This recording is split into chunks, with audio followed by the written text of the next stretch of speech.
right? So, Josh and Shelly Buck, Family Ministries, we exist to bring hope and respite to families in crisis.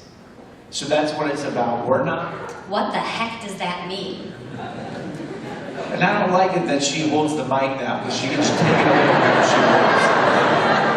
I really actually like it. He usually has like a little... Usually I've got like a headset or something.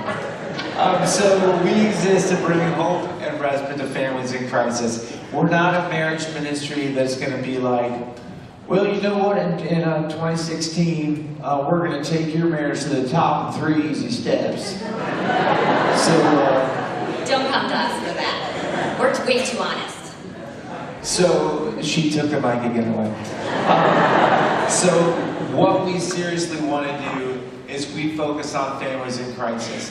And we're not naive enough to think just because I'm in a wheelchair and just because we've lost a daughter and our pain is visible, we know that in a room this size, there are people with pain that I cannot imagine. That's hidden. And sometimes that's what church is about, isn't it? Well, you know what? This is our street corner. It's our crazy, messed up, broken street corner that God has given us.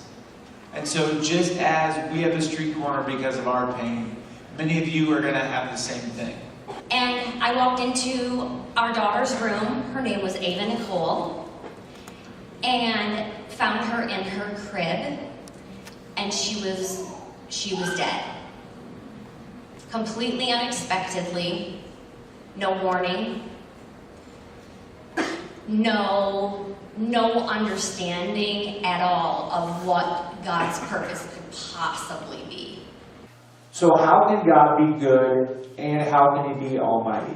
And that's the problem that I was faced with after Ava died. God, how can you be good and be powerful? How is it remotely possible?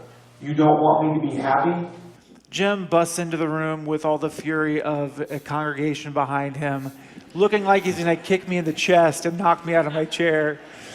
And I was very understanding of that. I would have let him. Yes. Go for it.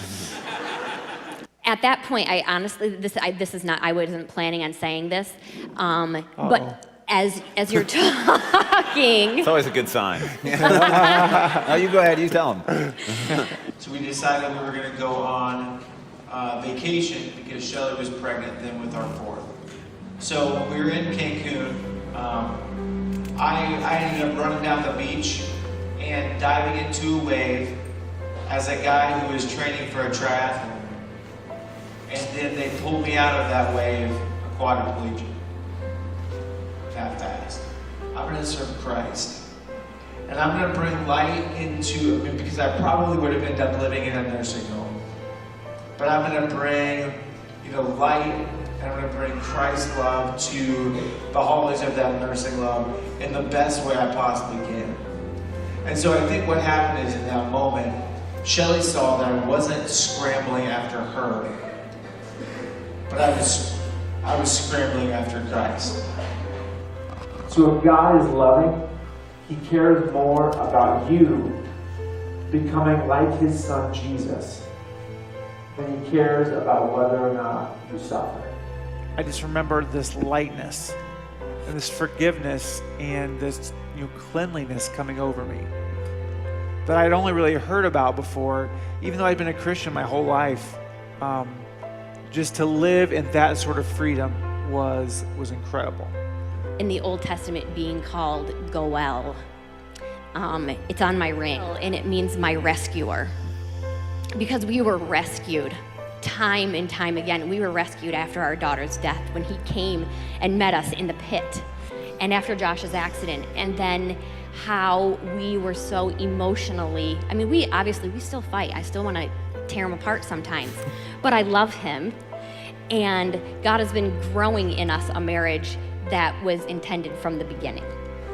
He brought us back together in a miraculous way and renewed a love for each other, a love for Christ. That is God's story of our brokenness, of our tragedy, but of His ultimate redemption and His ultimate paying a price for us and redeeming our story So now what do we do with it? When the sky surrounds my heart, I see you through a million stars. When I put it to the floor, I just can't fight it anymore. 'Cause after all